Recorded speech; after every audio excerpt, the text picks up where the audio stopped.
ಸ್ವಾಭಿಮಾನಿ ನ್ಯೂಸ್, ಇದು ನಿಮ್ಮ ಶಕ್ತಿ.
ಕುಮಾರ್ ಎಮ್ ಅಂತ ಸಾಗರದವರು, ಸುಭಾಷ್ ನಗರ, ಅರಮನೆಕೆರೆ.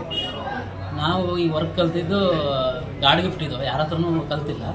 ಹಾಗೆ ಸಣ್ಣಕ್ಕಿರ್ಬೇಕಾದ್ರೆ ಮಾಡ್ತಾ ಮಾಡ್ತಾ ಮಾಡ್ತಾ ಹಾಬಿ ಆಗಿ ಇದು ಮಾಡಿದ್ದು. ಆಮೇಲೆ ಹಂಗೆ ಮುಂದುವರಿತಾ ಈಗ 18 ವರ್ಷ ಮಾಡ್ತಾ ಗಣಪತಿ ಮಾಡ್ತಾ. ಕಮ್ಮಿ ಇಲ್ಲ ಅಂದರೂ ಒಂದು 150 ರೂಪಾಯಿ ಮಾಡಿದ್ವಿ. ಜನರಿಂದ ಹೆಂಗೆ ಪ್ರೋತ್ಸಾಹ ಇದೆ ನಿಮಗೆ? ಒಳ್ಳೆ ಫಿಶಿಂಗ್ ನೋಡಿ ಬರ್ತಾರೆ ಹುಡ್ಕೊಂಡು, ಔಟ್ ಸೈಡಿಂದ ಬರ್ತಾರೆ. ನಿಮಗೆ ತೃಪ್ತಿ ಇದೆ? ತೃಪ್ತಿ ಇದೆ.